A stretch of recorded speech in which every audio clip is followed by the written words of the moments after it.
Good morning, I'm Joe Fryer. And I'm Savannah Sellers. Thank you for being here right now on Morning News Now. Donald Trump facing the fallout ahead of his historic arraignment. Just hours from now, the former president is set to surrender and appear before a federal judge in Miami. Then he's expected to enter a plea on dozens of criminal charges filed against him over classified documents found at his Mar-a-Lago home. Make no mistake about it, we're taking this event extremely serious. We know that there is a potential of things taking a turn for the worst. Now law enforcement are bracing for demonstrations. We have team coverage from Florida and Washington this morning. Also this morning, gridlocked, growing concerns about the impacts of that major interstate collapse in Philadelphia. Commuters already dealing with the headache of the closure of I-95. And now a new warning that a supply chain slowdown could be on the way. The impact this could have on you, plus the latest on the investigation. At risk this morning, a new warning about a deadly outbreak of fungal meningitis in Mexico. So far, at least 4 Americans have died from it. Now authorities are searching for others who may have been exposed. We'll tell you how dangerous it is, how it can spread, plus how you can keep your family safe. Finally, the doctor is in, and he's just 19 years old. Later this hour, we will meet an impressive young man who just became one of the world's youngest PhDs. We'll ask him how he did it and what's in store for the future. Sorry to make you feel bad about your own accomplishments at first thing in the morning. We get to address him as doctor, which is going to be exciting. Very, very cool. We can't wait to talk to him. But we begin this morning, of course, on former President Trump's historic federal indictment and what we will see today in a Florida courtroom. We are just hours away from something this country has never witnessed before, a former president voluntarily surrendering to authorities to face federal charges. As you can imagine, security is ramped up in Miami ahead of today's hearing. Trump is expected to make his first court appearance on charges alleging that he knowingly and unlawfully kept classified documents after leaving the White House. Trump and his lawyers maintain he has done nothing wrong. The former president traveled from New Jersey yesterday to his Trump National Doral Resort in Florida ahead of today's hearing. He was greeted by both protesters and supporters. This all comes at a crucial time for the Republican frontrunner in the 2024 race, but he is still on the campaign trail with a birthday fundraiser set for later tonight on the eve of his 77th birthday. We have a full team covering every angle this morning. We're going to start with NBC News Justice and Intelligence correspondent Ken Delanian in Miami and NBC News legal analyst Danny Savallo. So, Ken, walk us through what's expected to happen today. I think even if you don't have a law degree, you know that first court appearances tend to be rather short affairs. How long is this one expected to last? That's right, Joe. Good morning. It's unclear, of course, but as we saw in New York, it didn't take very long. Mr. Trump is expected to enter this courthouse through an underground passageway, so it's unclear whether we'll even see him. As you know, no cameras allowed in federal court. The first thing he'll do is surrender and be processed by the federal marshals. And for a typical defendant, that would include being fingerprinted, mugshot taken, some other procedures they don't discuss. Unclear if all that's going to apply to Mr. Trump. I've been told all along it would, but look, he's going to be accompanied by armed Secret Service agents. He's a former president, so there's no playbook for this. At some point, he will move to the courtroom on the 13th floor here, where he'll have both, as you said, a first appearance and an arraignment, assuming that he has local counsel, which we believe he does. And so what that all entails is he gets to waive reading of the indictment, a 49-page indictment. Generally, defendants do waive the reading of that. He'll be asked for a plea to these charges. We, of course, expect that he'll plead not guilty. And then we'll see what kind of conditions, if any, this magistrate judge imposes. In a sense, there's a bond question here, but no one expects Mr. Trump to be ordered detained. It's possible, though, a bond could be set. It's also possible this magistrate could place certain restrictions on Mr. Trump.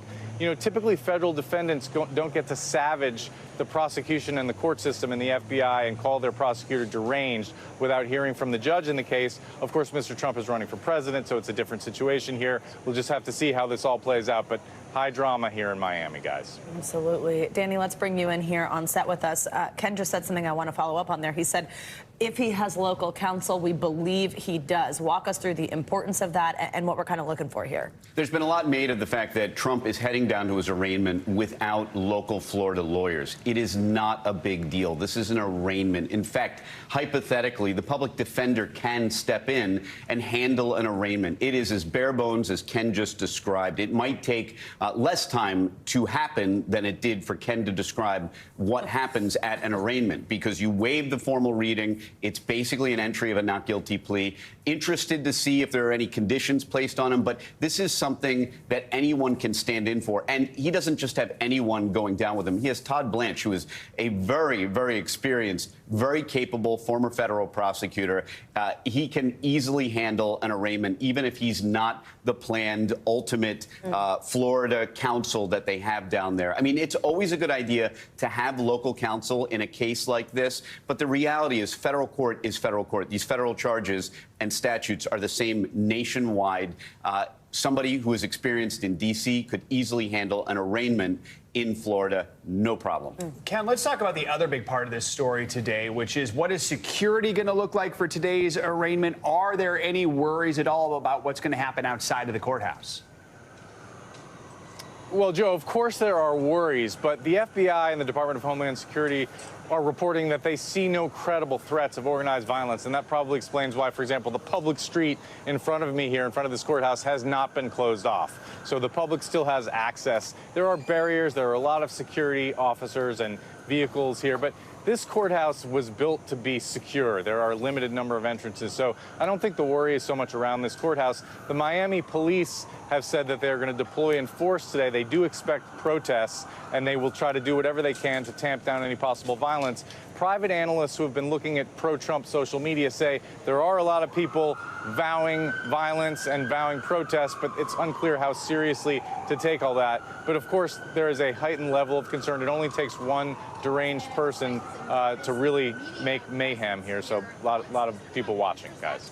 Danny, do you think that we might hear anything on the fact that the former president is pretty outspoken, both about this as well as his state indictment, all these different things we've seen?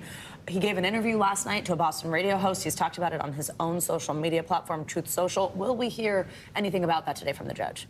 Maybe not today, but what I expect will happen is that sooner or later, and this could happen in the New York State case as well, sooner or later, Trump will push the envelope. If he hasn't already, he may in the future, criticizing prosecutors, which, by the way, he should be able to criticize the prosecutors. He should be able to shout witch hunt. That's a form of political speech, and I expect there isn't a federal judge who wouldn't conclude that that kind of rhetoric is political speech. But it's also very close to the line of potential witness intimidation, other kinds of non-protected speech. The challenge for any federal judge imposing conditions is that they're dealing with a defendant who has an unprecedented public access to speech. It doesn't really matter as much if an unknown defendant is able to speak or not speak. Any judge is going to realize that this is a defendant who can affect not only the trial, but possible witnesses. And those are things that a judge has to balance. But if I'm a federal judge overseeing this case, I really shy away from this issue because it is thorny. It pits the First Amendment, not just any kind of speech, but political speech, directly against the importance of keeping and preserving a right to a fair trial. Because that's really what this is about. Ironically, you have to tamp Trump down in order to preserve his right to a fair trial. All right. Ken and Danny, thank you both for kicking us off this hour. We appreciate it. Absolutely. Now let's turn to NBC News correspondent Dasha Burns. She is outside Trump National Doral, Miami, where the former president spent the night. Hi, Dasha. Good morning. So let's talk about the political aspect of all of this, because this is not just a former president facing this federal indictment. It's somebody who's currently running for president again, and there has been mixed reaction from most of his GOP rivals, some who are kind of going after the Justice Department here, not the former president, but Chris Christie, who has made going after Trump a centerpiece of his own campaign, was pretty blunt last night. Let's listen to some of that. It is a very tight, very detailed, evidence-laden indictment, and the conduct in there is awful. Then they come with a grand jury subpoena, and then, according to the indictment, you tell your lawyers, tell them we don't have anything, even though you have dozens and dozens of boxes of material. That's obstruction of justice, if it's true. Dasha, walk us through what else we heard from Chris Christie, as well as just how this is shaping up to be a piece of this campaign for all the people that are running in this race right now. Well, look, Savannah, we knew that Chris Christie was going to be the sort of bull in the china shop as he entered this race, that he was going to shift the dynamic because he would be the one candidate that would be very vocally and very directly going after the former president. What we didn't know was just how much this indictment would time up with his entering the race. And now he has this opportunity to sort of set the anti-Trump tone in the race. And the argument that he laid out last night was really that, look, the vast majority of Republicans who are supporting Trump are pointing to the Justice Department, pointing to the FBI, pointing to Joe Biden, pointing to the media. But he said, what about Trump? What about what he did in this case, which was, in his words, sort of an unforced error, where he is keeping these documents and when he knows that he is under intense scrutiny in this case. And so he's saying you got to look at the end of the day where the buck stops. The question is, does the tone shift for any of the other candidates? We did hear from Nikki Haley on Fox yesterday, where we did see a shift. She continued to make the argument that the DOJ and other government agencies need to be looked at under a microscope. But she said if any of this is true, then this is very serious and this is a national security problem with these classified documents. So a tonal shift for Nikki Haley. Will that happen with any of the other candidates? Really hard to say at this point. Absolutely. Let's also talk about the polls. This does not seem to be hurting him. According to those polls, he's still got a sizable lead, obviously making him still very popular among Republican voters. I know you're talking to voters while you are out there. What are some of them saying? What are you hearing, Dasha? Well, look, whenever the Trump base sees that their guy, sees that the former president is getting attacked, they rally, right? And we had some of our teams out talking to some of the voters that were outside waiting for his motorcade to pass by, and here's what they had to say. I know there's allegations of him trying to hide stuff, but what about Biden? Yes, residents, citizens, we're fed up with this. It's going to be a large turnout of supporters at the courthouse from all over the U.S. Now, these are supporters. There are voters who are getting sort of fatigued with the endless legal problems that Trump is facing. And so those are the folks that the other candidates who are trying to chip away at that Trump base are going to be going after. They're going to be saying, look, while Trump is dealing with this legal headache, we're out there, we're knocking on doors, we're making progress, talking to the American people and saying how we're going to change their lives. So we'll see if that argument works, or if Trump is Trump and that big wall of support is just too hard to climb. And Dasha, quickly tell us what to expect after this. We know Trump will head back to Bedminster for a fundraiser. What might we see and hear from him? Well, look, if you talk to any lawyer or legal expert, they will tell you that this is the most serious legal problem that the former president has faced. But if you look at how Trump and his team are playing this, they are playing this just like every other challenge that they have faced in the past, whether it was the first indictment, whether it was any other lawsuit that they've faced. They're saying that they are the victims here, and they're making the argument, Trump is making the argument that they're not going after him, that they are going after you. They are going after the American people. That is his message, and it really resonates with his base. And so I expect that you will hear something very similar in his message as he uses this, as we've seen in the past, to raise money for his campaign. And he uses this to boost himself politically, even if it's a hit legally. Dasha Burns, we know you'll stay on it, of course. Thank you so much. Let's bring in NBC News Capitol Hill correspondent Ali Vitale. Ali, good morning. So we have heard, of course, plenty of reaction on the Hill to this Trump indictment, mainly along party lines. We are hearing again from House Speaker McCarthy. What is his take? Well, look, McCarthy is saying this time what he said the last time that Trump was indicted, which is still a stunning statement. But lawmakers now, to the extent that this is normalizing, have a playbook for this. McCarthy drawing from that, as many of his House Republican colleagues are, by pointing to a two-tiered system of justice and making these points yesterday with reporters in the halls. Watch. What about those pictures? Was that a good look for the former president to have boxes in a bathroom? I don't know. Is it a good picture to have boxes in a garage that opens up all the time? A bathroom door locks. You know what concerns me is you have these a lot of these documents behind a Corvette in a garage with the door wide open.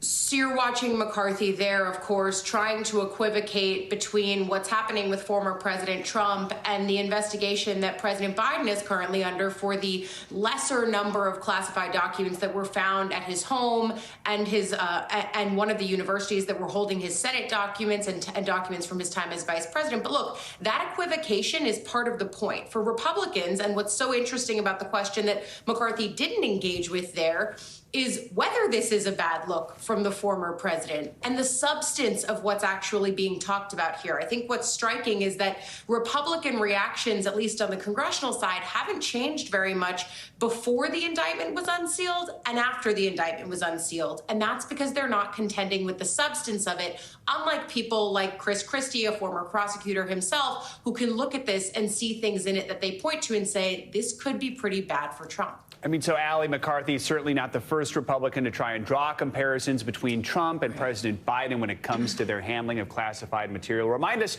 what the White House has said before about the Biden case. Explain why Republicans are making these comparisons.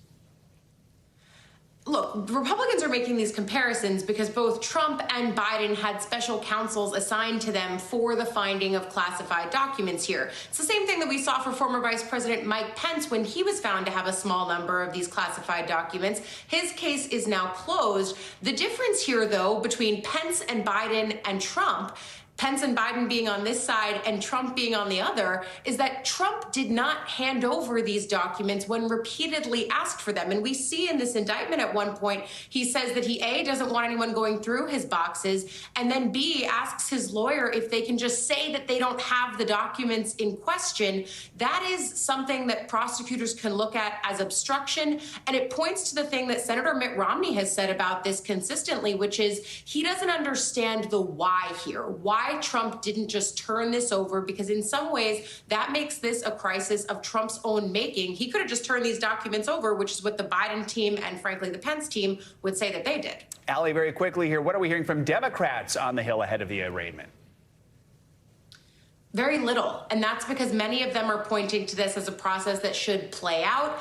They're not trying to hyper-politicize this to the extent that it can be any less political than it already is, but they're taking their cues from the White House, especially on this, many of them pointing to the fact that there cannot be anyone who's above the law, and that's why they're watching this process play out as it is. All right, Allie Vitale, thank you so much. And we will have much more on the arraignment of former President Trump throughout the day here on NBC News Now. And NBC News will carry a special report this afternoon of the arraignment when it happens. You can watch it on NBC and NBC News Now. Well, now let's get to the latest on that highway collapse in Philadelphia. Authorities in the area are saying the effects of the collapse could potentially be felt well beyond the city of Philadelphia and for months to come. Here's NBC News correspondent Emily Aketa with more. Commuters in a crunch after a fiery crash that collapsed a critical section of I-95 in Philadelphia. Out of control here. Thick plumes of smoke emanating from an accident involving a tanker below that authorities say was carrying 8,500 gallons of gasoline Sunday morning. What can you tell us about the circumstances leading up to the vehicle fire? The tractor and trailer was trying to navigate the curve, lost control of the vehicle, landed on its side and ruptured the tank and ignited the fire. The commercial truck crushed by the collapse. Pennsylvania State Police confirming a body was recovered from the wreckage. And you can see just how massive of an undertaking the rebuilding process will be. Crews right now clearing out 500 tons of debris. I-95 is the East Coast's main highway, stretching from Florida to Maine. And this section typically sees 160,000 vehicles a day. Now severed, the Transportation Secretary warns both commuters and the supply chain will feel the impact. This is going to be a major disruption in that region, and it's really going to affect the whole Northeast. All right, pulling up where 95 is closed now. Standstill traffic snaking along I-95 as drivers brace for longer commutes, and the interstate closure funnels people onto local roads. This is a way that I would never take to work under normal circumstances. The devastation is reminiscent of an interstate failure from a fire in Atlanta back in 2017, worsening the gridlock for weeks. Steel girders supporting overpasses like the one in Philadelphia can become vulnerable when exposed to flames. According to engineering experts, steel loses about 20% of its strength at 750 degrees and half of its strength at 1,000. If you heat up the structural material, it gradually softens, it loses the ability to carry the weight that was above it. And as a result, we can have damage to the bridge, and in extreme cases, you can have full collapse. Our thanks to Emily Aketa for that report. Well, yesterday, the governor of Pennsylvania signed an emergency disaster declaration to get federal funding to fix that highway. Time for a look at your morning news now. Weather forecast. Severe weather is impacting a big part of the South. Angie Lastman is with us and has all the details. Hi, Angie. Good morning. Hi. Good morning, guys. We've got some quiet conditions out west. We've got a little bit of rain working through the Great Lakes and parts of the Northeast. And yes, we do have the potential for some strong storms to develop basically from Texas all the way over to Georgia, including parts of the Carolinas and, of course, Florida. Now, 19 million people are at risk with this. The main hazards are going to be the large hail as well as the strong winds. The good news is that tornado threat is very low through the afternoon and evening hours today. But I do want you to be aware of the hail threat because we're talking tennis ball size or larger. So from Dallas all the way to Macon, you'll want to be aware of this into the afternoon. And again, even after the sun goes down this evening, that'll be something that you deal with. And it's not just a today problem. It's also tomorrow, too, that you'll want to have a way to get those alerts because we once again will be seeing an elevated risk of some of these strong to even severe storms developing into the afternoon and evening hours. Tomorrow, too, same kind of impact, same hazards, the hail, the wind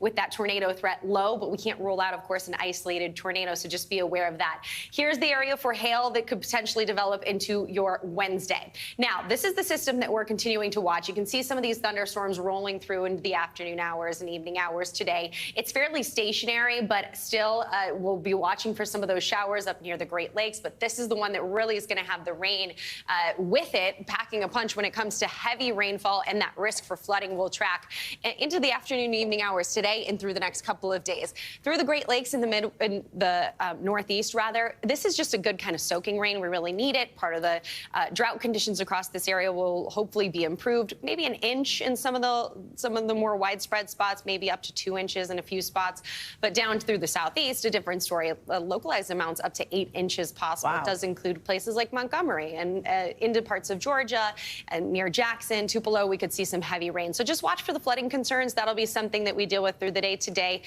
Places like, again, Montgomery to Savannah have that slight risk for flash flooding. Meanwhile, check out this heat, guys, in Texas. It is a scorcher down there. And it's not just today. These are triple-digit temperatures from San Antonio, San Angelo, heading to 103. Some of these feels-like temperatures this afternoon are going to be 108 and maybe even higher. And look at these actual high temperatures in places like Del Rio through the end of the week. 109 on Thursday and Friday. You add in the humidity, you're feeling really warm, really uncomfortable. So just taking it easy. If you have any strenuous activity to do outdoors, make sure you're staying hydrated in those spots, especially for the kiddos that are outside. A much different story through the Midwest, though. We're below normal. 68 degrees in Detroit, low 70s in Pittsburgh. Two different stories there. Very different, all right. Yeah, so much going on, as always. Angie, thank you. This morning, basketball fans in Colorado are celebrating a historic win for the Denver Nuggets. For the first time ever, the team won the NBA title. Yes, I got a lot of friends in Denver who had a fun night. Well, it was a two-time MVP, Nikola Jokic, who led the charge. The Nuggets snagged the Game 5 win over the Miami Heat in a 94-89 victory. 28 of those points were scored by Jokic, who was also named MVP of the finals. Yes, it was a home game. This was the scene outside of Ball Arena in downtown Denver last night. As you can see, no surprise, hundreds, maybe even thousands of fans poured into the streets to celebrate, some of them setting off fireworks along the way. The fun is scheduled to continue on Thursday when the city holds a parade and rally to mark the historic moment. Welcome back. We are continuing our coverage of this just incredible story of the 4 children who survived deep in the Amazon jungle for 40 days after a plane crash that killed 3 adults that included their mother. The children, now recovering at a hospital in Bogota, are proving their resilience. That's to put it mildly. NBC's Kelly Kobiea has the latest. The miracle moment when rescuers found 4 siblings deep in the Amazon jungle, hungry, covered in insect bites, but alive after 40 days in the forest. The youngest, a 1-year-old. Over the weekend, lifting them to safety. The family overjoyed. The father of 2 of the children calling it a miracle of God. The children from an indigenous tribe were on board this Cessna with their mother and 2 adults when it went down May 1st. At the crash site, rescuers found 3 adult bodies, but no children.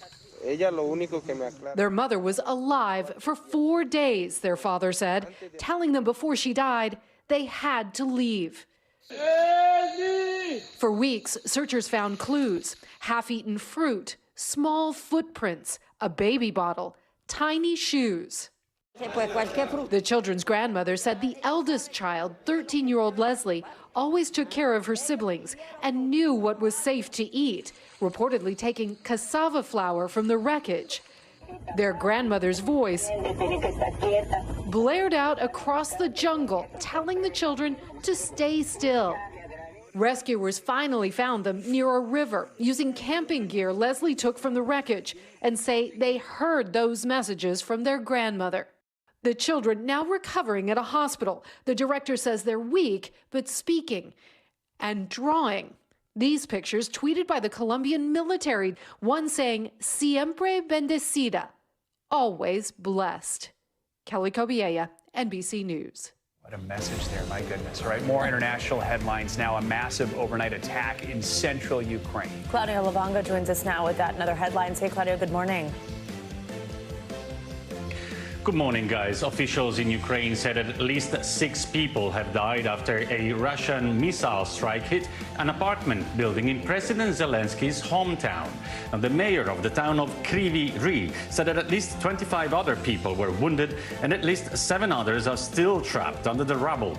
In a message posted on social media, President Zelensky, who was born in that town, said Russian killers continue their war against residential buildings, ordinary cities, and people. Now let's go to Mexico City, where the mayor, Claudia Sheinbaum, announced she will step down in the hope she will become the ruling party's choice as candidate for the next presidential election in 2024.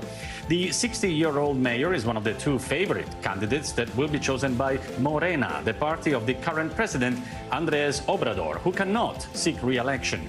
Sheinbaum underlined her credentials as a scientist and environmentalist, pledging to continue Obrador's transformation of Mexico with her own stamp. If elected, she will become the country's first female president. And let's end this short tour of the world in London, where on Saturday, King Charles III will celebrate his birthday by riding on horseback during the so-called Trooping of the Colour. The traditional horse riding event has marked official birthdays of monarchs for 260 years. Well, the king will be joined by 1,500 soldiers, 300 horses, 400 musicians, and countless fans of the monarchy and tourists, of course, who will come together to say for the first time, happy birthday, King Charles. Back to you guys. Wow. Sounds just like my birthday party. Quiet, subtle event. Lots of horses. Lots of horses, always. Thank you, Claudio. Thanks. We're back with a new warning this morning about a deadly outbreak that is concerning health experts. Yeah, this is really serious. This is all because of the recent spread of fungal meningitis linked to 2 medical clinics in Mexico. So far, 4 U.S. patients have already died, and health officials are racing to find anyone else who might have been exposed. Here to help us understand what is going on is NBC News senior medical fellow Dr. Akshay Syal. Doctor, thank you for joining us. I understand this is a really important discussion that we should be having and kind of raising the alarm bells about. First of all, just tell us what's going on here. What is this exposure about? What's happening at these clinics? And are we being concerned enough about what's happening right now for these people who might have been exposed? Yeah, so this is really interesting, right? There's 2 clinics in Mexico where people were going to get cosmetic procedures like breast augmentations or liposuction. And as part of that procedure, you can do an epidural anesthesia, meaning that you stick a needle in the spine and you numb those nerves that can kind of numb sensations in the arms or the chest or the legs, wherever the surgery was. But it turns out people who had those procedures, something went wrong, and we sort of introduced a fungus into the body, into the meninges, which is a layer of tissue that sort of protects the brain and spinal cord. And we're seeing what's called fungal meningitis. And what's really concerning here, guys, I spoke to the CDC last week about this. they can't get a hold of patients for whatever reason. Maybe it was wrong names, wrong phone numbers that they gave at the clinics. Even the ones they can get a hold of aren't taking this seriously, and they're not getting in for testing. So this is a fungal meningitis, different from bacterial. Let's talk about what's the difference, how contagious is it, how dangerous is it? So there's some similarities and differences. The similarities here, the symptoms are pretty similar, right? We have a high fever, we can have a stiff neck, lights can bother you, and you get that really severe headache, usually up here in the front. But what's different here, guys, and what the key is, fungal meningitis can take up to 30 days to present, maybe even longer, versus bacterial meningitis after the exposure. You get sick pretty quickly. You know you have it. For fungal meningitis, you may have it, but it kind of takes a while to brew, and that's why everybody, symptoms or not, who is exposed needs to get tested ASAP. Oh, my goodness. So who's most exposed here? And what is, I think Joe asked about contagion between somebody who has it, can you pass it on? Yeah, so really when we're talking about the patient population at risk here is young women in their 30s. That seems to be a majority of people who were exposed, who had these procedures like the breast augmentations, the liposuction. But what's different here, viral and bacterial meningitis, you can spread from person to person. This one, fungal meningitis, not usually contagious. So the good news is if you're around somebody who had it, you should be okay. All right, that's good. It's good to hear. We're breathing a little easier. Women in their 30s with migraine-like symptoms.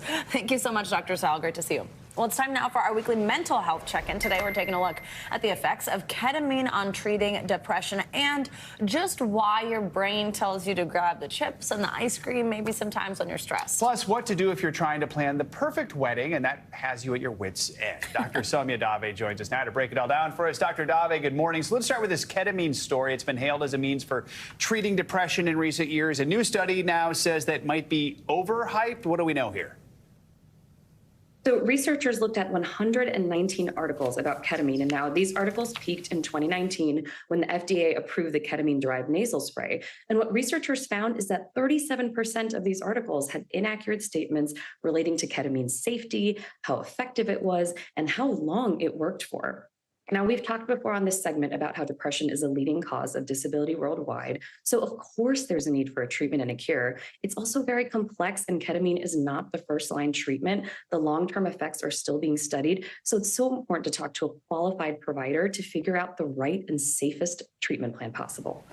Good information there, Doctor. Now let's talk about this emotional eating that a lot of us do. You know, we turn to certain snacks, certain comfort foods if we are stressed or upset.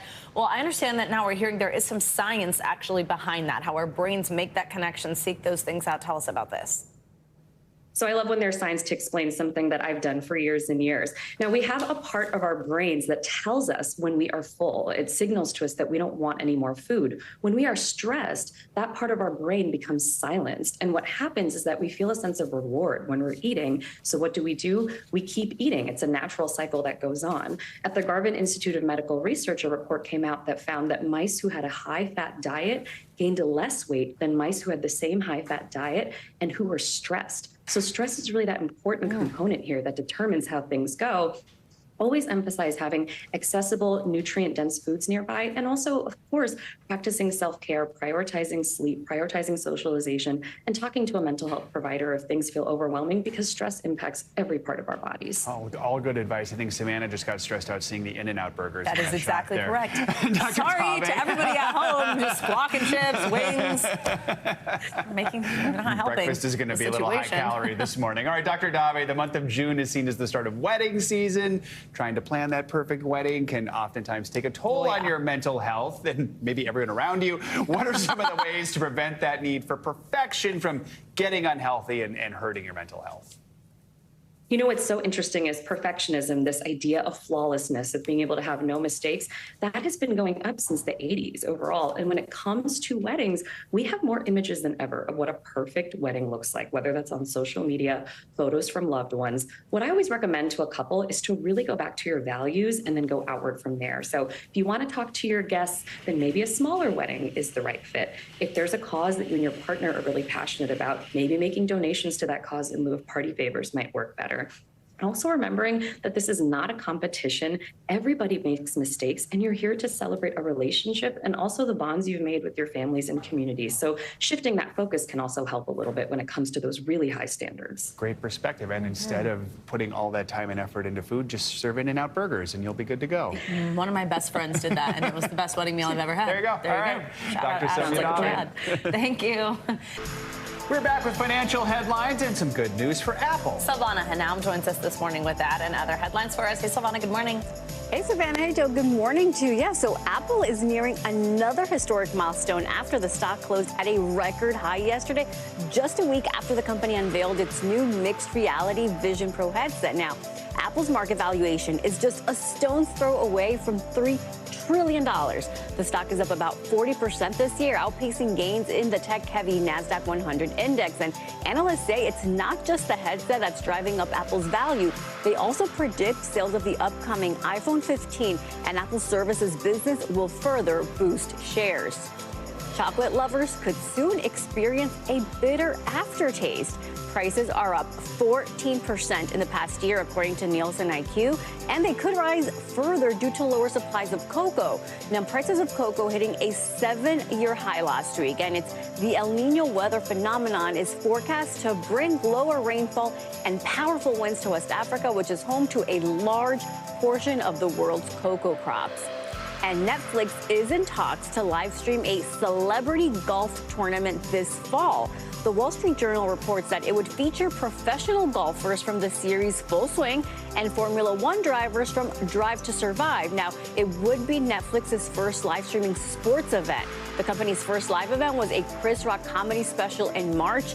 Apple TV Plus and Amazon Prime Video already have live sports with rights to Major League Soccer, MLB, and NFL Thursday night games, guys. Wow, I love both of those shows. Oh, well, and there not you go. to brag or anything, but yesterday I interviewed Lando Norris, one of the major F1 drivers, and we raced each other in go-karts and did pretty good. Love it. Did you win? Well, this show was made for you. No, but okay. it was Spoiler close. alert. It took him 3 laps to catch up, but you'll find out. Wow. All right. Nicely done. I may have Very gotten good. a tiny head start, but that's not that important. 2 laps. Savannah, thank you. Sure thing. Well, a 19-year-old in California is breaking academic barriers. Tanishq Abraham graduated high school at just 10 years old. Now, after successfully defending his dissertation, he is one of the youngest PhD holders in the world at just 19. So cool. Dr. Tanishq Abraham joins us now to discuss this amazing accomplishment. How fun is this? Yeah. Dr. Abraham, good morning. That is a huge title for just 19. How does it feel to hear us call you that? I mean, what does it mean to get your PhD? Yeah, thank you for having me. Really excited to be here. Yeah, this is it's a bit, a big moment for me. Yeah, I'm still getting used to hearing people call me Dr. Tanishq, but yeah, it's been a long journey with lots of ups and downs. So I'm really happy to be here at the end of this, wonderful journey. So yeah. So, doctor, how tough was this at your age? I mean, this is usually something people are doing in their late 20s, maybe their early 30s. What was it like to just, be a teenager and be going through this type of school? Yeah, I think, it was a unique experience, and I was just, trying to be like any regular student, I guess. But of course, there were some challenges that came along the way. Being a young student, and so yeah, of course, I tried my best to interact with everyone, and I socialized with everyone. But of course, for example, I cannot go to the bars with other PhD students or things like that. But I still gained a lot of friends throughout the process, and of course, it's been a really exciting and wonderful experience. And yeah, of course, getting a PhD at any age is a huge accomplishment, but I think it means a whole lot for me to be able to do it this early on as well. So, Doctor, we have a fun flashback for you. About 8 years ago, you joined MSNBC to talk about what you wanted to be when you grow up. Let's take a listen. When I grow up, I do want to become a doctor and a medical researcher, and in the long term, also become a president. All right, so you got the first part of that done. My question is, can we expect like a 2024 presidential announcement coming from you, or what's next? Sure, why not? I think, I'm of course really excited about medical AI research. Now that's kind of been my recent interest. That was the focus of my PhD, and I'm continuing down that route. I recently founded a medical AI research organization as well, which is called MedArc. So that's a direction that I think there's a lot of promise in that, and really excited to lead efforts in this space. But yeah, eventually down the line, we'll see where life takes me. So, Doctor, AI is something that we've been talking about a ton on this show here at NBC News. We've been loving covering it, but a lot of it comes with some stuff that sounds sort of scary and then some things that sound absolutely amazing. To you, anything we should be worried about and anything you're particularly excited about in your field? Yeah, I think in the field of AI, there's a lot of opportunity, but of course, lots of risk as well that we have to be careful about how these systems are being deployed. But I think overall, people who are going to be using AI to augment their workflows and help them with their work, I think those are the people that are going to be succeeding. So I think we should all be looking into ways to use AI to improve our own workflows. Very cool. Dr. Abraham, congratulations. Thank you so much for joining us. Yes, thank you for joining us. So good to have you. All right, well, thank you for having me. This next story is a little nutty. The Braverman family has spent nearly a century bringing people together through their snacks. Well, their business, Nuts.com, has grown over the years from humble beginnings to peanut prominence. It's a 94-year-old business. I spent a day out in Cranford, New Jersey with the Bravermans getting a full access tour of all things nuts. Take a look. I said I want to join the family business, and my dad and my uncle said, "You are nuts." 43-year-old Jeff Braverman is the CEO of Nuts.com, a family business shelling out fresh snacks for nearly a century. The nut business. Tell me about it. Our grandfather, as a young boy, just selling candy on a street corner, had an opportunity to start a little nut store in 1929. We've had plenty of adversity over the years, and we're still here and thriving. Jeff's grandfather, affectionately known as Poppy Saul, had no idea his little nut shop at the New Jersey Mulberry Street Market would turn into this. But the journey from street side stand to thriving online retailer didn't come without its challenges. We went off to fight in World War II, kind of was that small store for, the next 60 years or so. After college, Jeff went into investment banking, but he knew he wanted a crack at the family trade. Having started his career at the height of the dot-com boom, he saw that opportunity online. I remember this distinctly. It was December 4th, 2003. It's Christmas. We need to launch this new website. And it was like the floodgates open. My dad, he said, "Shut it off." And we said no. Over the next 20 years, the Nuts business transformed into a 140,000 square foot facility, processing tens of millions of pounds of snacks a year. Everything from nuts to chocolate to dried fruits, even gummy bears. I asked Jeff, self-described chief nut, to show me around. Glasses and hairnet. Amazing. Try to be as cool as me, please. Wow. This is like major Willy Wonka vibes. We're gonna go into the peanut roasting room. And that is the famous roaster. We're gonna meet the master roasters, Uncle Sandy and my dad. So show me how this works. And it takes about 20 to 25 minutes, and they're done, and then they come out, and then we have the hot nuts. Get your hot peanuts here! Next, it was time for my happy place. I can tell where we are by the smell of chocolate. We make the most amazing chocolate-covered things in here, and my cousin David's going to show you exactly how we go about doing them. So nice to see you. Welcome to my office. I wasn't going to leave without getting my hands dirty, so I gloved up.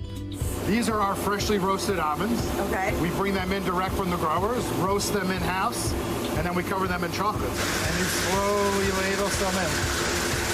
Back and forth. And you want to build a layer of chocolate. What if I mess up this batch? You can't mess it up.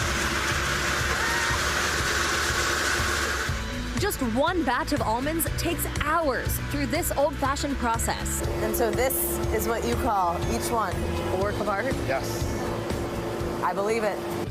Time for a little reward. Do you realize I have been here this whole time and I have not tried one thing? You shall now. It is time. I got the whole family together to taste test as we put together some personalized gift baskets. I'm in charge of quality control. Yeah. I'll let you know. Well, Kenneth, you better try another one. I'm sure. Can I get rid of this one first? Oh my God. You guys are definitely family. And the secret to working with family without going nutty? While we like to joke around and have a good time, there is a lot of love and respect. We all come together when we need to, and we succeed. Just the sweetest family. 94 years in business together, so neat to see. Sweet and salty. Yeah, exactly. Finally this hour, keeping the spark alive. We're taking a look at the keys to a successful relationship. Today's show anchor Jenna Bush Hager met up with the best-selling author Helen Ellis to discuss her new book, Kiss Me in the Coral Lounge, and how she's been able to keep the love alive in her own marriage for nearly 3 decades. During the pandemic, a lot of couples tried making bread or maybe yoga. What did you and your husband try? Viagra. And let me tell you, it's better than banana bread. Much better. Author Helen Ellis is known for her funny and unfiltered humor. And now she is speaking out about life with her husband, Lex. Together for almost 30 years and married for 21, she is still madly in love and sharing her secrets. Keep it going, keep it going. Why did you want to write this? It's me saying, oh my gosh, I have to tell you about my husband. How we deal with the snoring, how we deal with planning for later in life, how we deal with weddings and our sex life. Ellis is unapologetic when it comes to describing the kind of couple she and Lex are not. We are not a couple who does half marathons.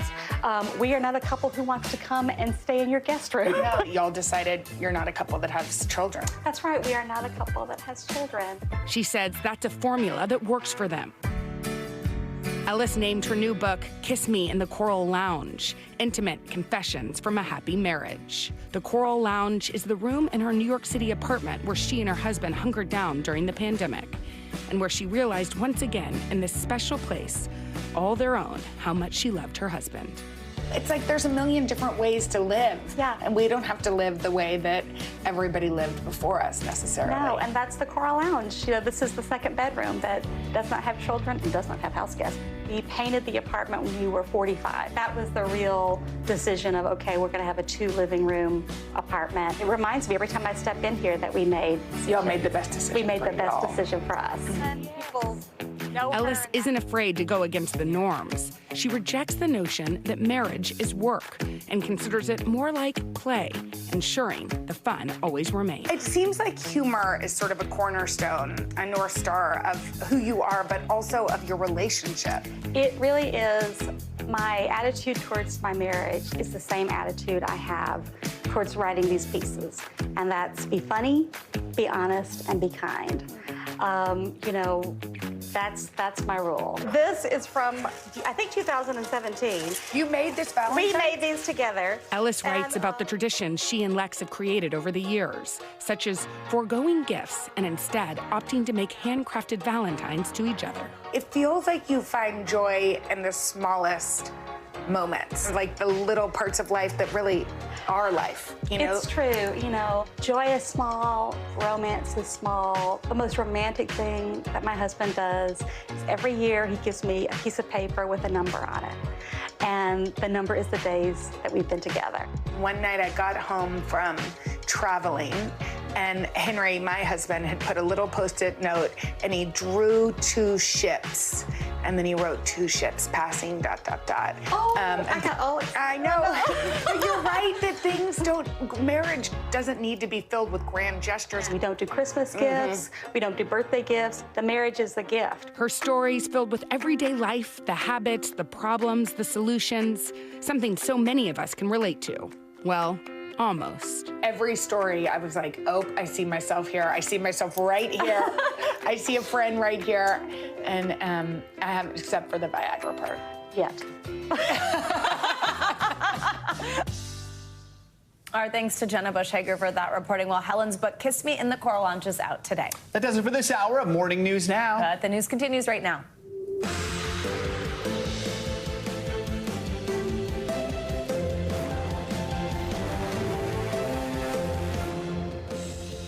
Good morning, and thanks everybody for joining us. I'm Savannah Sellers. I'm Joe Fryer. Right now on Morning News Now, historic day. Donald Trump is set to appear in federal court today to face criminal charges. The first time a former president will surrender to the same federal agents he once led. This morning, streets around the Miami federal courthouse are locked down. Police are on high alert, and the crowds, along with the law enforcement watching them, are only expected to grow.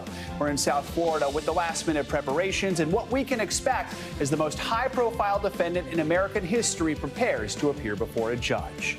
Disaster declaration. We're hearing grim new information about that fiery crash that has crippled one of the country's busiest interstates. As a massive rebuild kicks into high gear this morning, drivers could face months of traffic delays. What investigators are now saying about the moments just before the crash.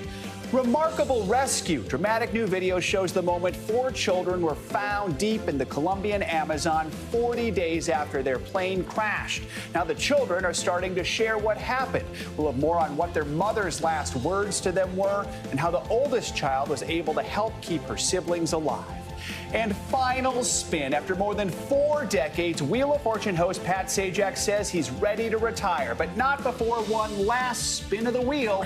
We're taking a look back at his iconic career hosting a game show that brings joy to millions. He's going to do one more season, and then after 40-plus years, calling it quits. Yeah, wow. Surprise yesterday. Exactly. To hear. More on that surprise in a little bit. We're going to begin this morning with the arraignment of former President Donald Trump on criminal charges just hours from now. Trump arrived in Miami yesterday, spending the night at his Doral Golf Club. Later today, he will appear in a Miami courtroom to be arraigned on charges stemming from the classified documents investigation led by special counsel Jack Smith.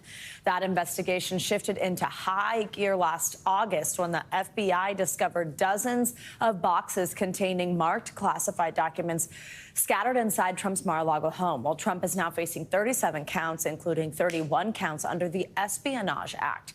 The former president has denied any wrongdoing in the case and is expected to plead not guilty. We have team coverage this morning of Trump's arraignment, including NBC News correspondent Dasha Burns and legal analyst Kristen Gibbons-Fedden. We will talk to both of them in just a moment, but we're going to get started with the other person you see on your screen there, our Garrett Hake, who joins us from Miami. Hey, Garrett, good morning. Hey, Savannah, good morning. Yeah, the former president set to arrive here, likely underground coming in, underground coming out. And of course, there are no cameras in federal court, which means only a handful of people will see the former president plead not guilty today to these historic charges. Donald Trump poised to make history this morning as a federal criminal defendant, facing arraignment before a judge this afternoon. The former president returning to Florida Monday, cheered on by a small group of supporters outside his Doral Golf Club. It's a disgrace. It's a witch hunt. The whole thing is a scam. Mr. Trump remains defiant in the face of a 37-count indictment, accused by the special counsel of mishandling classified documents and obstructing efforts to retrieve them.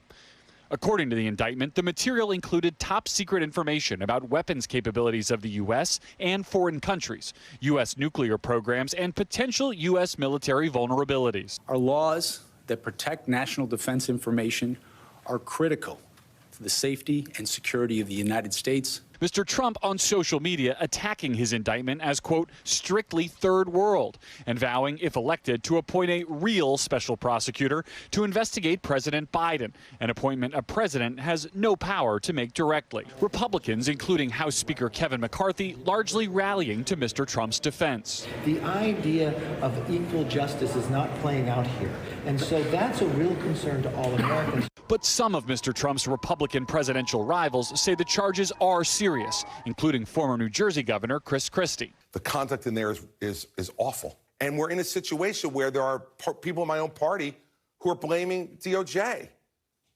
How about blame him?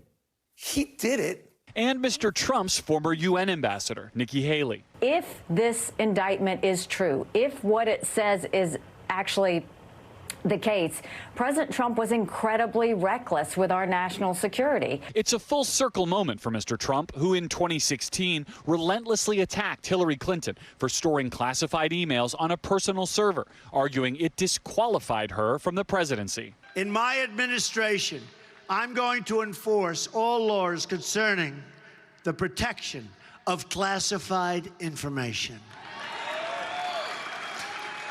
No one will be above the law. Amid calls for protests from Mr. Trump and some of his allies, Miami's mayor and police chief say they're confident they have the resources to keep the city safe. We're taking this event extremely serious. We know that there is a potential of things taking a turn for the worst. One of the big questions going into today's hearing is who will represent Mr. Trump in court. Remember, his two lead defense attorneys both resigned late last week. He hasn't announced their replacements, but Todd Blanche, a former federal prosecutor who's also working on the New York City case, is expected to be at least a part of this new legal team. Guys. All right, Garrett Haake, thank you so much. And now let's bring in NBC News correspondent Dasha Burns and NBC News legal analyst Kristen Gibbons-Fedden. Thank you both for joining us. Dasha, I will start with you because you are on the ground right outside of where the former president spent the night at his resort there. What is the scene like there right now? That's one of these other big stories unfolding. What's going to happen on these streets today that are in lockdown? Do we know what to expect at this point?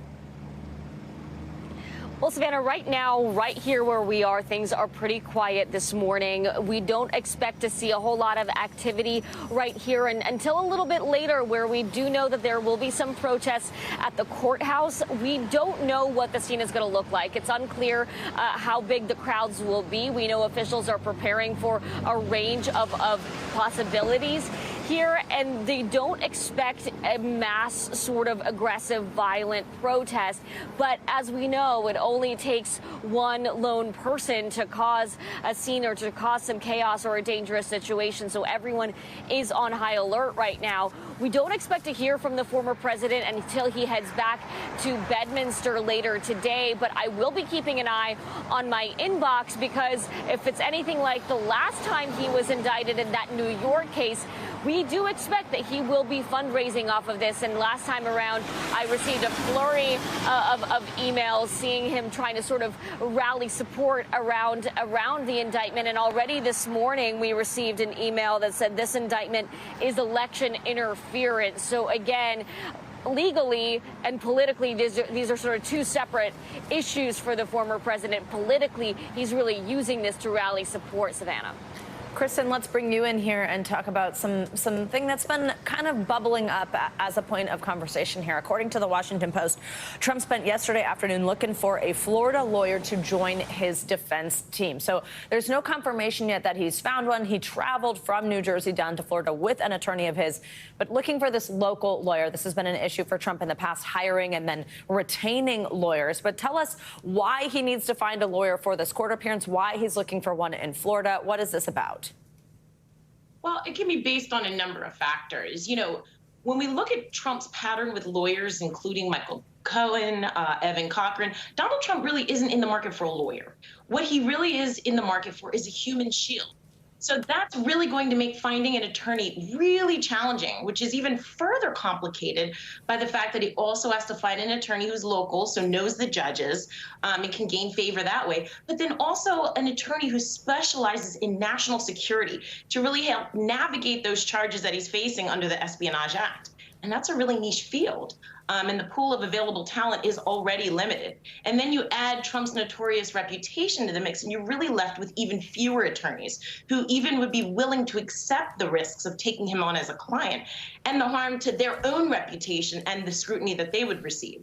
So it's going to be really challenging for Trump to find an attorney based on all of those factors. Definitely. Dasha, after today's arraignment, the plan here is that the former president's going to fly back to New Jersey, planning to deliver remarks at a campaign fundraising event tonight. This is ahead of his birthday tomorrow. What can we expect from that event, and what do we anticipate hearing from him, especially when we know that there is concern about how much he's speaking about this indictment, about these charges? Well, the one thing that'll be interesting to see today, Savannah, is does he get any sort of guidance from the court here today about what he can and cannot say? We know we've seen that in the past. He hasn't really been very limited in his words, or very restrictive in how he talks about these cases. I expect that he will continue along the similar line of making the case that he is being attacked, and in fact that it's not just him being attacked, but it is the American people who are being attacked. And that has really been the power in how Trump has framed this case for his base and for the voters that have supported him in the past, that this is not about him, that this is about all of those who support him being targeted by an unjust system. And that's what makes it so difficult, frankly, for some of his rivals in this race to break from him in this case, because he has made it so compelling for his supporters, and breaking from him is sort of breaking from the base of the Republican Party in a way that could potentially hurt his rivals if they were to go astray. So he may be legally in more serious trouble than he ever has been, but politically he is playing this in the same way that he has played every other legal hurdle that he's faced, where he is using this to rally political support, to fundraise, and to help build momentum for his primary race.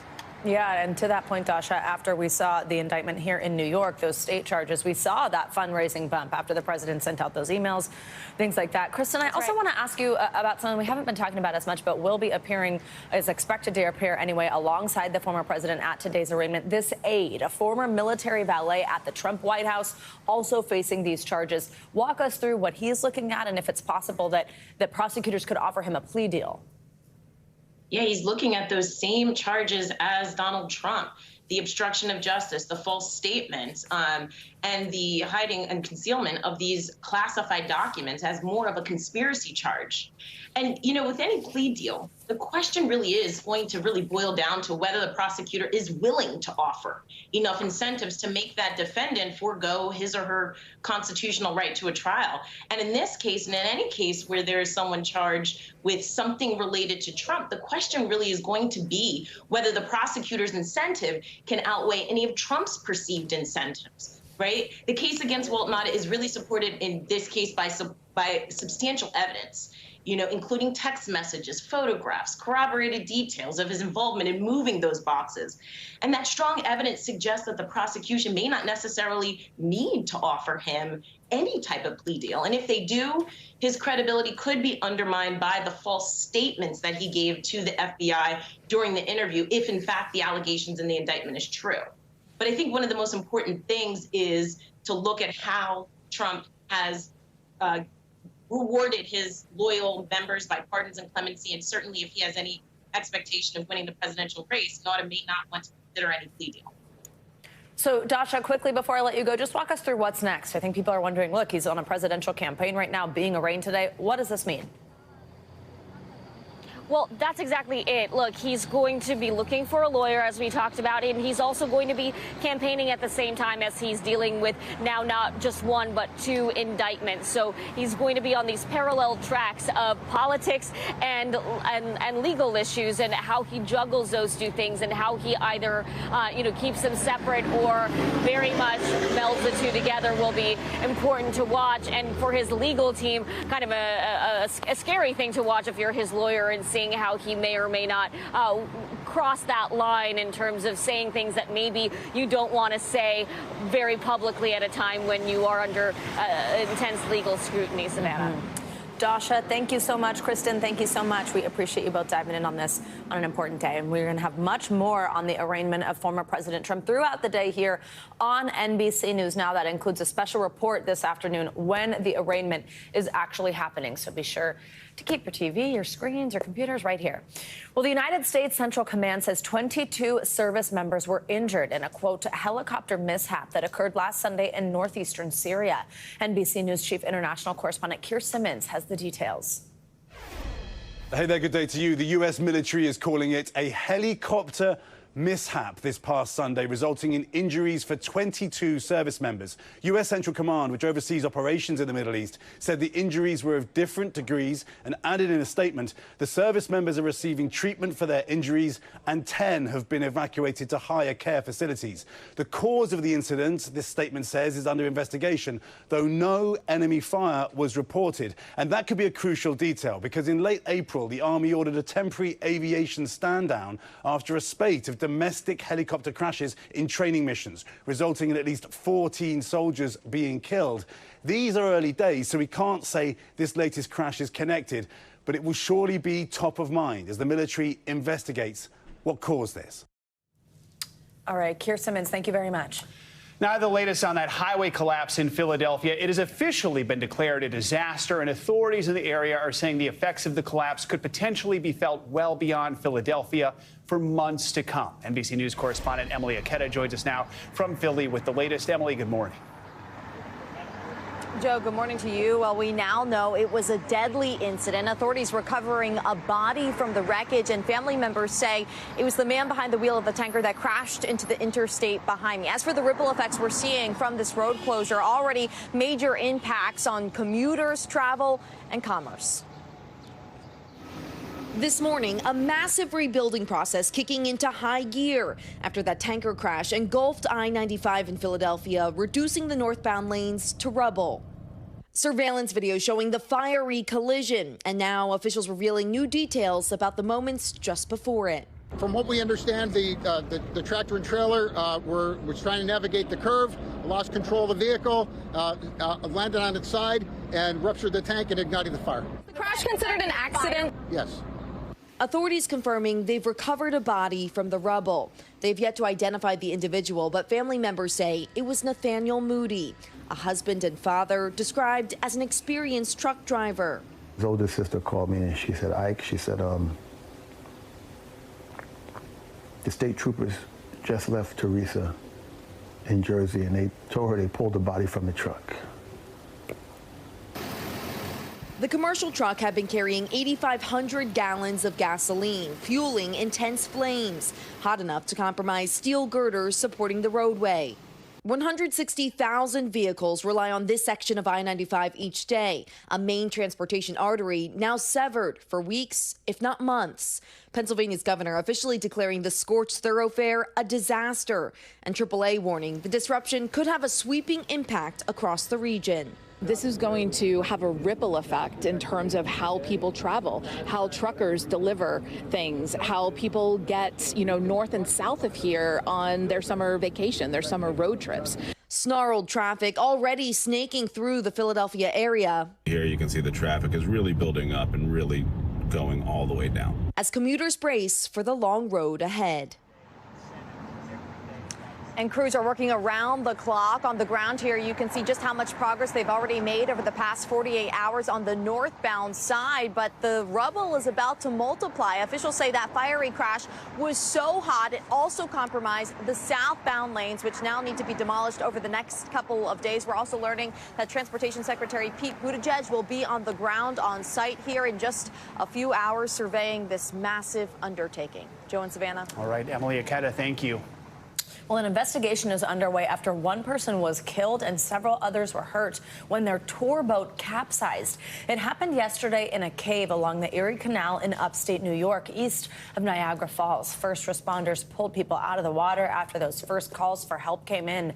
One passenger was killed when he became trapped under the boat after it went bottom up. 16 people were pulled from the water. 11 of them were taken to the hospital for minor injuries and hypothermia. The cause of the capsizing is not yet known.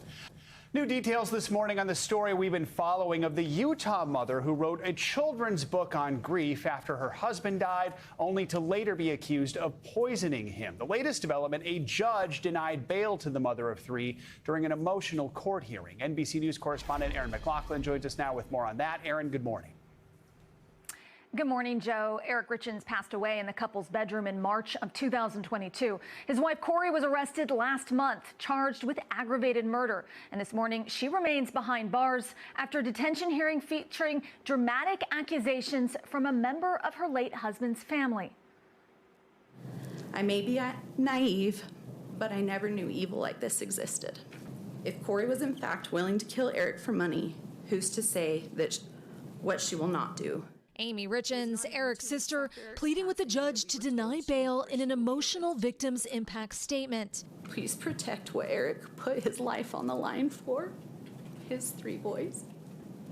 Thank you. With witness testimony from a detective, a private investigator, and a forensic accountant, prosecutors painted a picture of Corey as a calculating killer who acquired dozens of fentanyl pills. The autopsy later revealing a massive dose of the substance in her husband's body. 5 times the lethal dose is not accidental, Your Honor. That is someone who wants Eric dead. And the person who benefited the most from Eric being dead is the defendant. Prosecutors also revealing new details about the Utah mom's alleged internet activity, including searches for luxury prisons for the rich. How long does life insurance take to pay? And can the FBI find deleted text messages? There's nothing to show that Corey did anything to Eric. The defense arguing these searches were merely in response to what was happening with the investigation, not evidence as of guilt, and claiming there's no evidence linking Corey to the murder. It could have been accidental. Being bad with money does not make you a murderer. Corey, who wrote a book to help her children cope with their grief, sitting handcuffed in the courtroom, becoming emotional at times. As a prosecutor described the text messages, she says she sent after finding Eric's body and performing CPR in an attempt to save his life. And do those text messages read, "I pumped so damn hard, so hard, screaming at him to come back to life"? Yes. The detective later testifying there's reason to believe no CPR was performed prior to paramedics' arrival. The judge ultimately siding with the prosecution. The defendant would pose a substantial danger to the community if released on bail. Prosecutors are pointing to money as a possible motive. They allege the couple had been arguing over real estate and that Corey was in debt, alleging she'd forged at least one life insurance application for Eric. The defense claims Eric's death left her worse off financially. Corey Richins has yet to enter a plea. Another court hearing is set for next week. Joe. All right, Aaron, thank you. Now it is time for another check of your morning News Now weather forecast. Meteorologist Angie Lastman joins us with more. Hey, Angie, good morning. Hey, guys, good morning. We start in Texas where, boy, it's feeling like summer there. Temperatures heading to 106 in Del Rio today. San Antonio, 100 degrees. Laredo, you're going to hit 105. These numbers, they're just a couple of degrees warmer than normal in some spots, but check out San Angelo, 10 degrees warmer than normal. The feels like temperatures later this afternoon are also going to be even warmer than what you just saw there. 108, 109 in some spots. So take it easy. And that goes for the next couple of days. Del Rio ends up at 109 for the actual temperature by Thursday and Friday. San Antonio will be into the triple digits all the way through the end of the work week. And even Houston, you'll get into those triple digits by Thursday and Friday. So really warm, warmer than normal conditions setting up over Texas for really the extended period. Meanwhile, a different story as we look towards the Midwest and the Northeast. Temperatures kind of hanging out a little below normal, upper 60s for some spots like Buffalo, Detroit, and Chicago. They'll deal with some showers today, too. If you're looking for the warmer air, though, it starts to creep in tomorrow for parts of the Midwest. Upper 80s in Minneapolis, Des Moines heading to 88 degrees. But then it kind of takes hold across much of the Northeast and parts of the Mid-Atlantic as we get into the later parts of the work week and into the weekend, the most important time of the week, of course. 84 on Saturday for Cincinnati, 88 in Washington, D.C. on Saturday. Looking pretty good in New York, too, as we round out the work week. 80 on Friday and 82 on Saturday. Now, we do have some rain to contend with in some spots, and some of those areas could deal with some even strong storms. That rain that you're seeing across parts of the Midwest, it's part of a system that's going to slowly work its way to the east. Right now, it is bringing rain to the Northeast. We saw some rounds of rain yesterday in parts of New York. We'll also see that continuing for the Midwest today around the Great Lakes. But we do have some thunderstorms already bubbling up in parts of the South. And this is the area that we're going to watch to see some of those stronger storms developing into the afternoon hours today and stretching into the evening, too. 19 million people are included in this, so heads up if you live in this area. You could see mainly the strong wind gusts up to 60 miles per hour. Hail will be one of the bigger threats this afternoon. The good news, if you're looking for it, is that our tornado threat is low. But tennis ball size hail is very possible, stretching from parts of Georgia into Texas. Now, tomorrow, a similar area going to be under those same kind of hazards, or the possibility of them, I should say. Less amounts of people, 9 million, but still Jackson, Montgomery, you're all included in this, and it does include those same hazards. An isolated tornado possible, but again, it's the hail that will get your attention.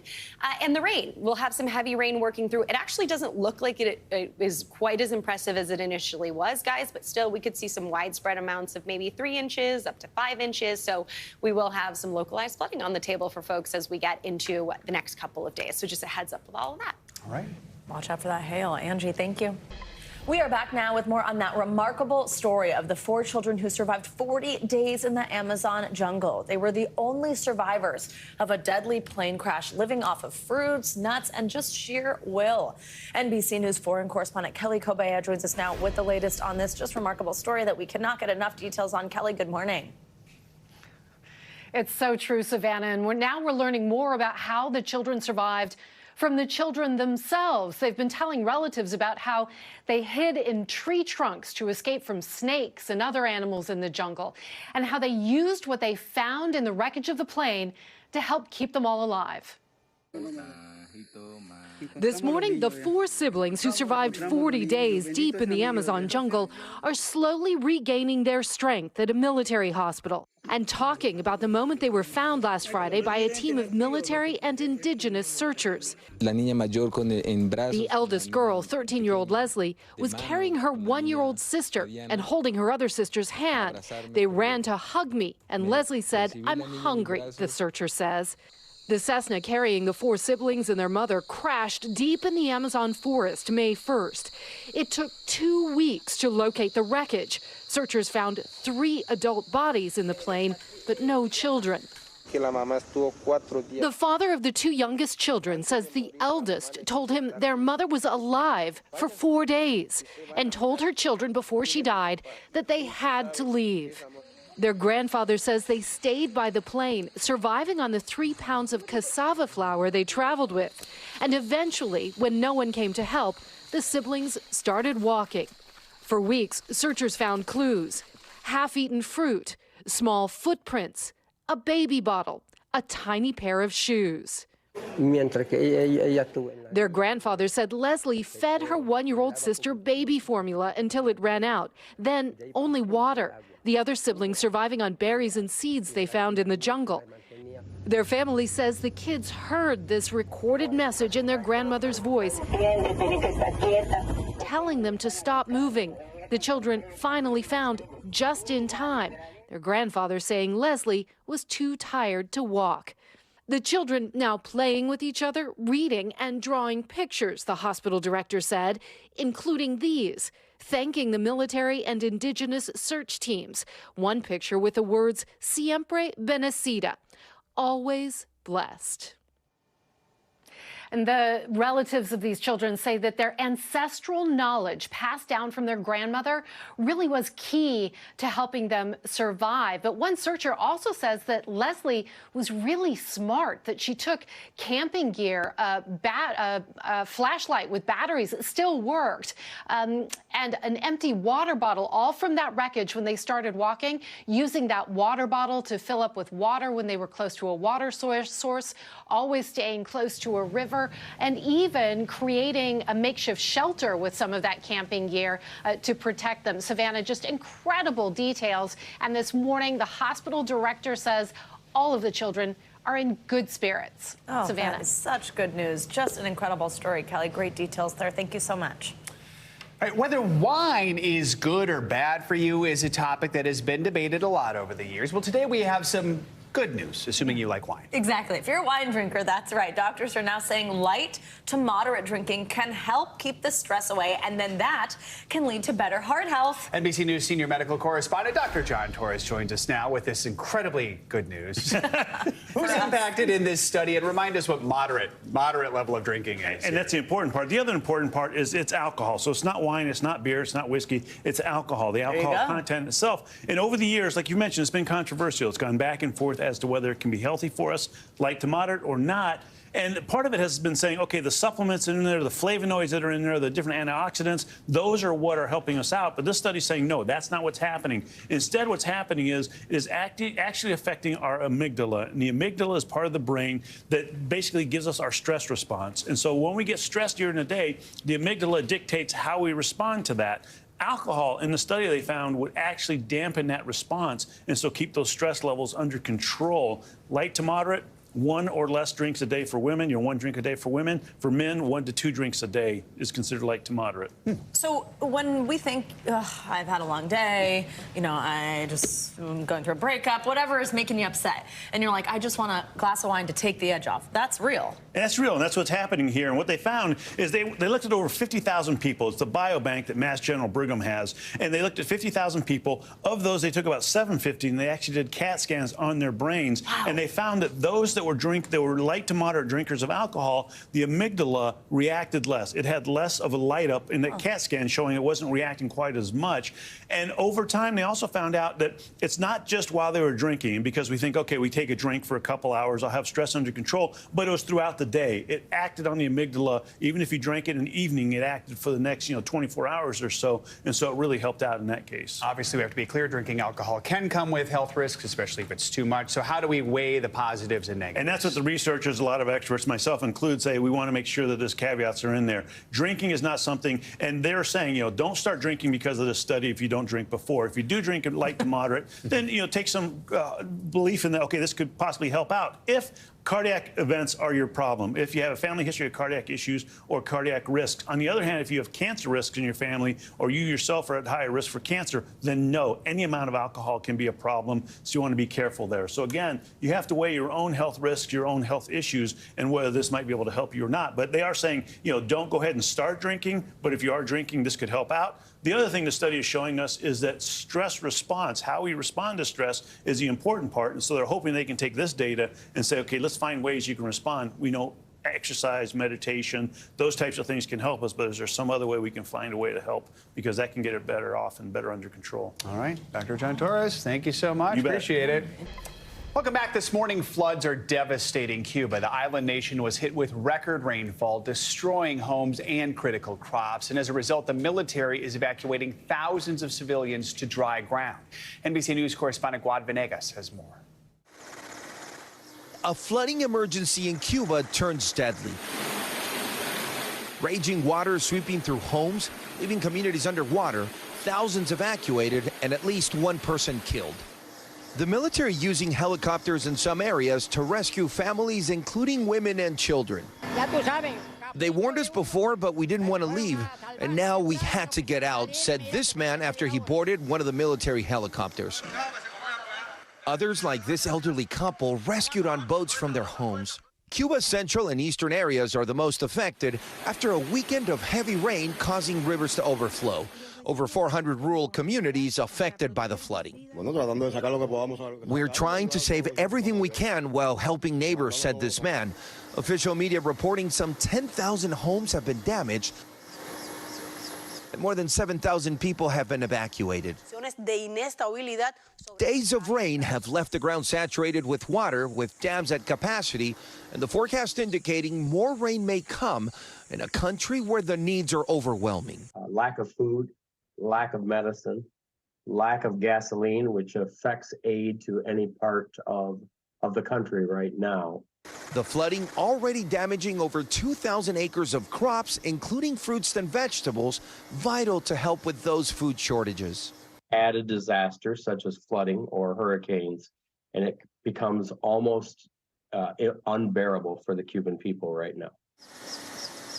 Many bracing for another tough year with a new hurricane season just beginning.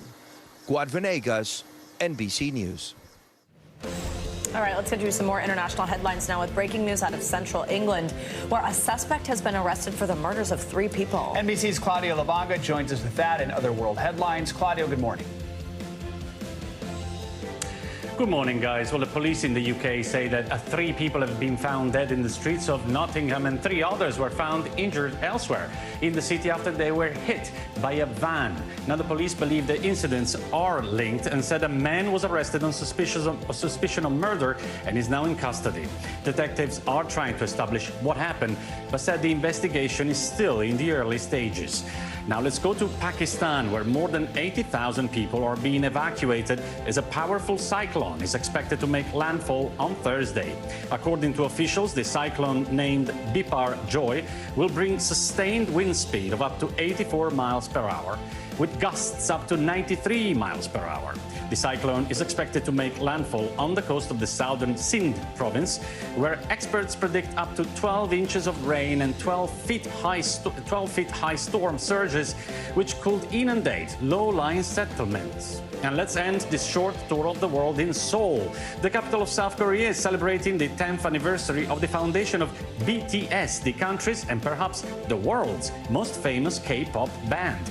The city is marking the occasion by lighting up in purple, the signature color of the band, its bridges, landmarks, and skyscrapers, including the City Hall and the World Lottie Tower. But that's not all.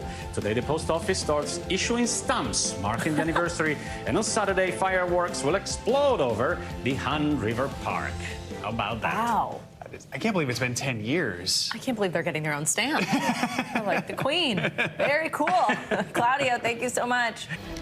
We are back with some breaking economic data. That's right. Inflation cooled to 4% in May on an annual basis. That is the lowest level in 2 years. On a monthly basis, inflation came in at 0.1%. Well, here to dig a little deeper into these numbers is NBC News business and data reporter Brian Chung and Investopedia editor-in-chief Caleb Silver, our go-tos on a morning like this. Good morning to both of you. Brian, just take us through these numbers. How do they compare to the previous month, cooling to 4%? Yeah, let's give a little context here. So again, this is a yearly inflation rate that we're talking about here. So prices rose by 4% between May of this year and May of last year. And that's encouraging because that's a slower pace than the 4.9% that we had seen in April, and then much slower than the 9% that we had seen in the summer of last year. Well, that is a weird number that I just drew. But either way, those are the numbers that we're looking at. So inflation coming down, although prices are still rising. Where did we see the price increases or changes over the month? Well, we saw food change by about just 0.2% between April and May, were monthly figures that we're talking about here.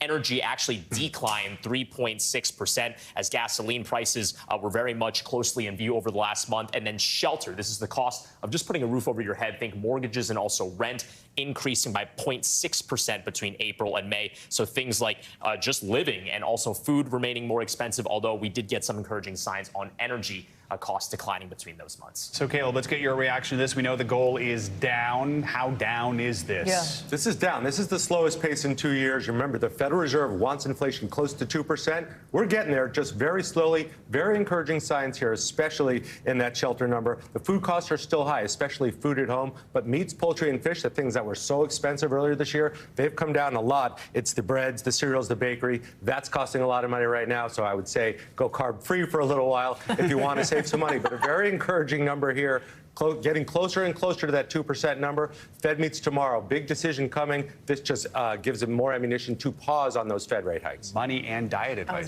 going to say carb-free. Many benefits all day long this month, apparently. All right, Brian, you just did a little bit of this, but can you take us a little bit more in depth on some categories or where we are seeing biggest price changes? Yeah, well, again, we have to remember that prices are still increasing, albeit at a slower pace now. So where do we see price increases? Things like apparel, personal care, education. The CPI breaks down a lot of these types of categories. But look, in the food category, it's very interesting to see pork and fish decline, as Caleb was just alluding to. And maybe if you can't eat carbs, maybe I would suggest protein perhaps, because egg prices fell, get this, 13.8% just between April and May. That's the largest increase that we've seen in the index since January of 1951. So eggs getting a lot cheaper. Of course, is this our medical eggs roundup? were $400 not that long ago. So it's like they had nowhere else to go. So, Caleb, you alluded to the Fed meeting. Of course, the expectation was they're going to take a pause. So what do we think happens this month? And perhaps even down the road, could we maybe not see any more hikes at all? Yeah, the Fed meets in 1 day, 5 hours, and 18 minutes. I'm not counting, you're counting. But the Fed is likely to pause. We look at something called the Fed Watch tool. 95% probability the Fed will pause here, potentially pause again when it meets later this summer. We might be at what we call the terminal rate, the final rate where the Fed keeps rates high for a while, but they're going to be high for a while. It's not like we're coming right back down the hill here. So get used to high rates and this inflation cooling a little bit, but high on both sides just for a little while longer. So, Brian, bottom line, for somebody at home, what does this mean for our wallets? Just average American, is relief on the horizon or not? Yeah, well, again, prices are still rising, and economists say where we really want to be is instead of 4%, somewhere closer to 2%. But to Caleb's point, a lot of people are watching, what does this mean for borrowing costs, right? Credit card rates are high. Mortgage rates are more than double where they were compared to during the pandemic. And because the Federal Reserve, even if they stop or skip an interest rate hike, that doesn't mean that they're cutting interest rates. So don't expect to see 3% mortgages anytime soon, although maybe it's possible we've reached the top with rates somewhere around 6.5%. But again, don't necessarily get excited about seeing 3% borrowing costs on homes anytime soon. Yeah, I don't want to get ahead of ourselves here, Kayla, but at what point, what do they take into consideration when they do start to actually cut the interest rates again? Yeah, they're looking at liquidity. Are banks loaning to one another? Are banks loaning to businesses? We had a lot of tightening there with the bank failures, so they want to see what's going in there. They also want to look at consumer spending. That is 2/3 of our GDP. We got a big number on retail sales this Thursday. Consumers have been spending, even though credit card APRs are high and balances are high. We keep on spending. We're pretty good at it. The Fed's watching that as well. All right, Brian, Caleb, thank you for the economic updates. Thank you for the suggestion of Atkins, keto, whatever that is. Thank you. Got it all covered here. All right, more financial headlines now. The Federal Trade Commission moving to stop Microsoft's and Activision Blizzard's multi-billion-dollar merger. CNBC's Silvana Hanau is back with us with that and some other news for us. Hey there. Hey, Savannah. Hey, Joe. Yeah, so the Federal Trade Commission has filed a lawsuit to block Microsoft's nearly $70 billion takeover of Activision Blizzard. That's the maker of popular video games like Call of Duty, World of Warcraft, and Candy Crush. Regulators in the U.S. and the U.K. have argued that the deal could hurt competition in the gaming market. The FTC already took Microsoft to court last year to block the sale, but that trial isn't scheduled until August, and the process doesn't keep the parties from closing the deal. If Microsoft can complete the deal as scheduled in July, it would be nearly impossible to reverse course. Amazon is testing the use of artificial intelligence to generate summaries of product reviews. The feature gives users an overview of what shoppers like and dislike about something they bought. Now, there is a disclaimer that the summary is AI generated from the text of customer reviews. Amazon has long relied on AI to deliver targeted ads and recommendations. Using AI to summarize reviews could be useful, as Amazon has millions of products on its site and there can be thousands of reviews on a single item. And Reddit went down yesterday for millions of users around the world, just as hundreds of popular forums on the platform are protesting new pricing changes. Subreddits, including videos and best of, went dark or set access to private yesterday in retaliation to proposed charges for third-party app developers. Reddit's changes follow a similar move by Twitter earlier this year to start charging developers for access to its data, guys. All right, Savannah, thank you so much. Sure thing. After more than 40 years as the host of Wheel of Fortune, Pat Sajak has announced he does plan to retire after next season. It marks the end of a record-breaking run, hosting one of the most watched and beloved game shows in history. Now, last year, he indicated he was near the end of his impressive run. Now he has made it official.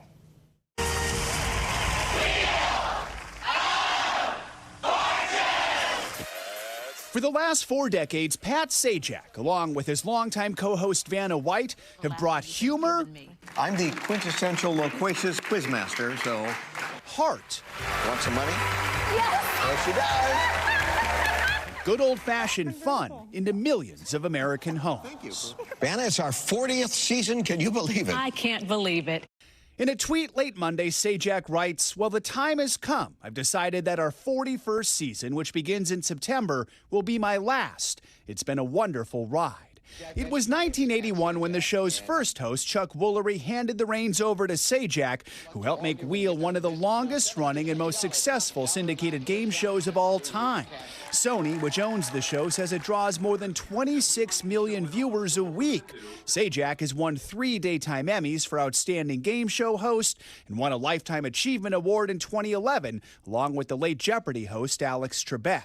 Al, Isabel, thanks a million for being here. We have a $5,000 minimum for your Thank charity, goodness. so. Our own superfan, Al Roker, even appeared on the show as a contestant with his mom more than 20 years ago. Got to visit again in 2016. Sajak told Al the key to his success, putting the show first. People are not tuning in necessarily to see let's see how clever Pat is tonight. They like the game. And the game's the star, the players are the star, and you kind of have to step back. Fans took to social media to express their appreciation for so many memories over the years. A steady presence who let contestants do the talking. Claim to be a newlywed, this true? Yeah, I mean, a year and a half. Is that a newlywed? I think so. And of course, the guessing. I've got a good feeling about this. That's right. Pat Sajak now ready to let someone else take a spin.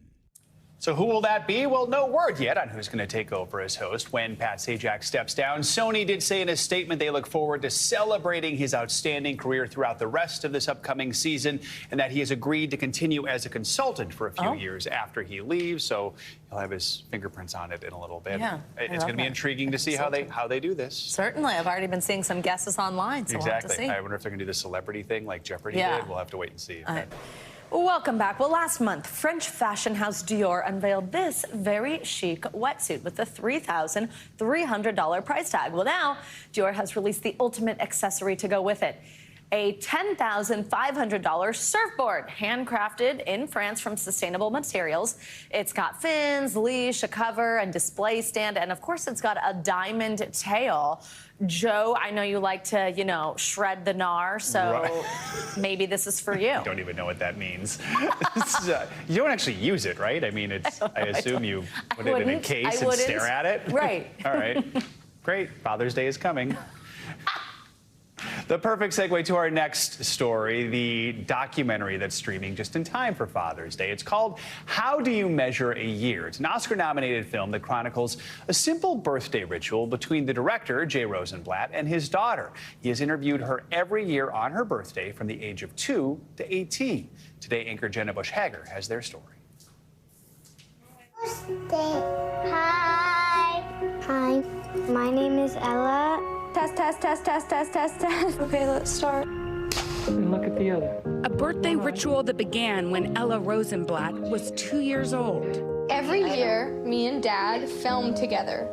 Oh, yes, for your birthday. Yeah. From the age of 2 to 18, Ella sat in this exact spot, answering questions from her father, Jay Rosenblatt, a filmmaker. It's so simple and yet profound. What were you hoping to do with it? I just thought that this would be a great project, that if it didn't turn into a film, it would be a great archive for her. That keepsake for Ella is now a new HBO documentary, How Do You Measure a Year?, which was nominated for an Academy Award. What do you want to do when you grow up? Put on makeup and eat gum. To be a good person, but not be perfect. This is the second year in a row Jay earned an Oscar nod. I like it a lot. Trick or treat. Jay made 3 other films with his daughter, but this one is his most personal. What do you want to say to your older self? Let's talk about you and me for a second. He asked Ella the same questions year after year, even braving those tween years. Our relationship has been tough this past year. Jay says yearly check-ins about their relationship an added plus. But we always make up and forgive each other in the end, so I feel pretty good about it.